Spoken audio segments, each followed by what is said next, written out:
few years ago, I headed out for a walk on my acreage. And it was a hot summer day, and I was walking along the gravel road.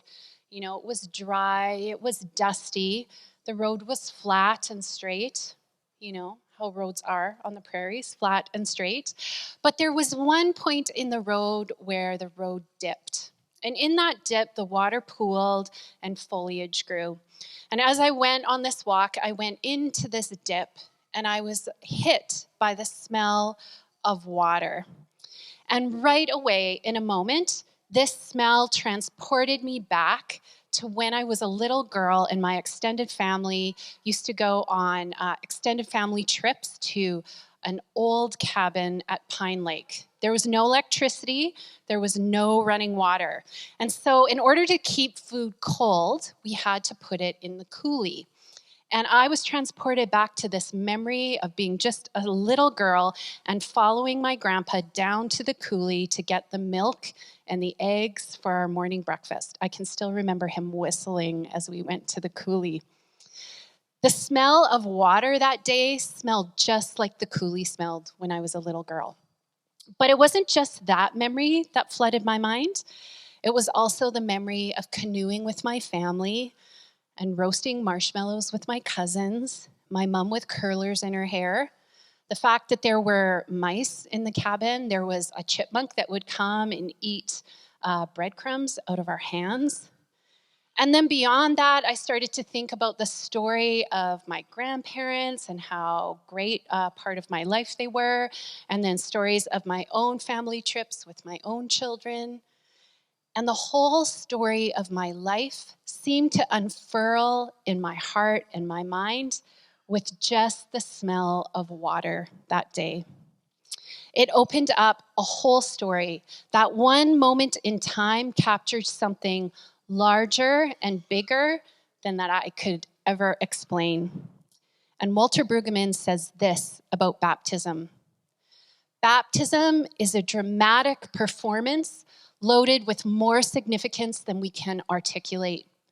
Baptism tells the truth that we are enveloped in the mystery of God.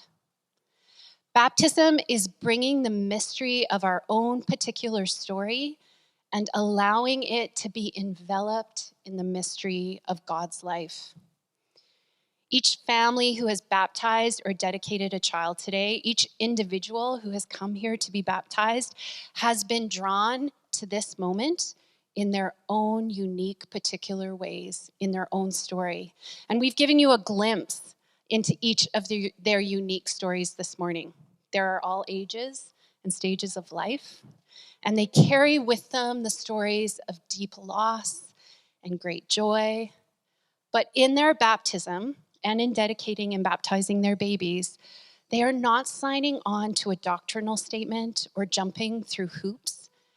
They are bringing their stories and the stories of their family to Jesus and trying to capture the mystery of that or of Jesus' invitation to each and every one of them is kind of like trying to explain to all of you the feelings and thoughts that flooded my mind that summer day on the road. It can't be done. It can only be wondered at. And in all of these rituals today, the sacrament of baptism, the practice of dedication, each of these individuals and families are bringing the whole of themselves to God, the mystery of their story, and they're letting God make a claim on it. They are joining their stories with God. They are letting the good news take hold in their life. Rachel Held Evans says it like this: the good news is good for the whole world, certainly, but what makes it good varies from person to person and community to community. Liberation from sin looks different for the rich young ruler than it does for the woman caught in adultery. The good news that Jesus is the Messiah has a different impact on John the Baptist, a Jewish prophet, than it does on the Ethiopian eunuch, a Gentile and an outsider. The gospel is like a mosaic of stories, each one part of a larger story, yet beautiful and truthful on its own. There's no formula. There's no blueprint.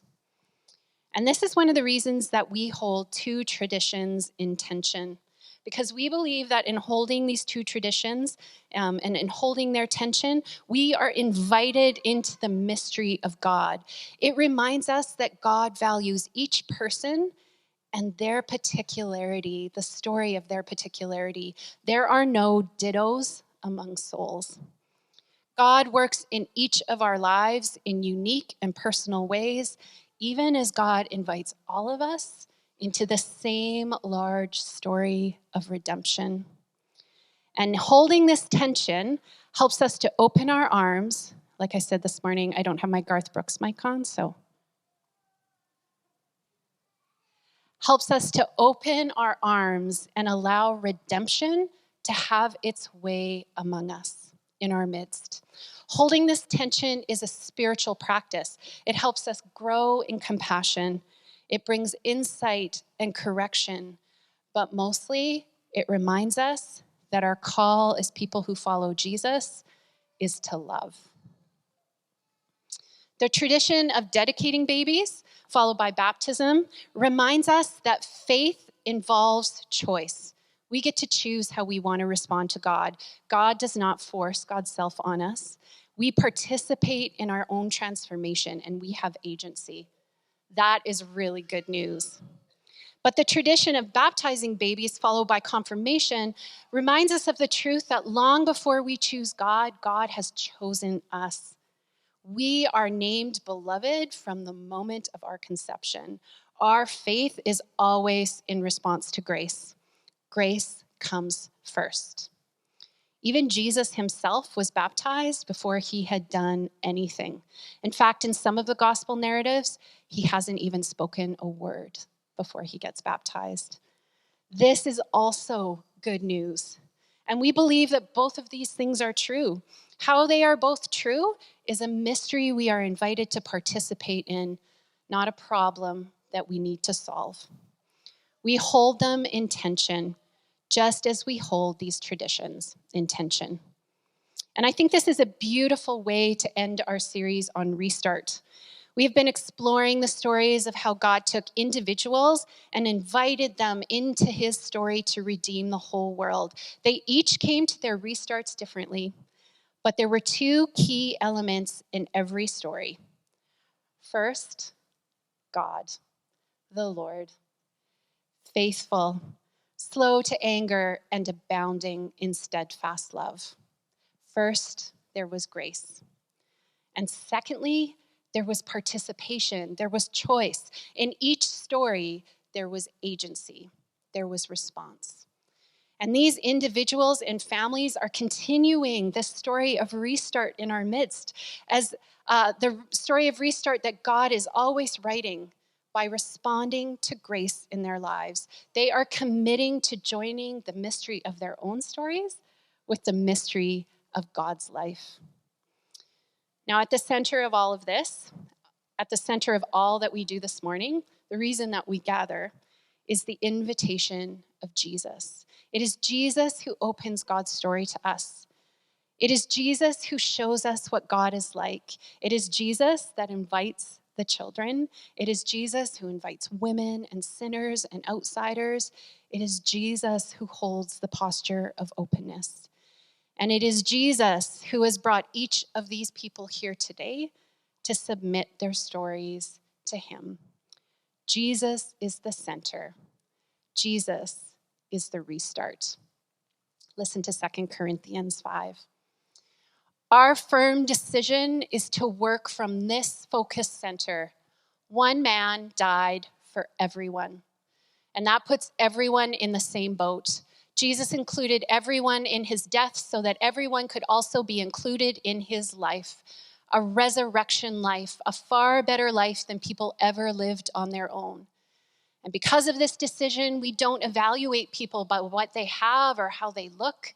We looked at the Messiah that way once, and we got it all wrong, as you know. We certainly don't look at him that way anymore. Now we look inside, and what we see is that anyone united with the Messiah gets a fresh start, is created new. The old life is gone. A new life emerges. Look at it.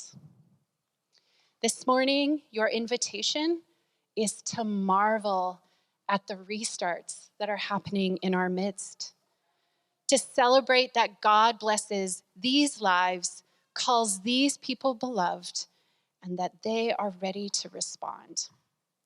Look, the restart is happening. New life emerges.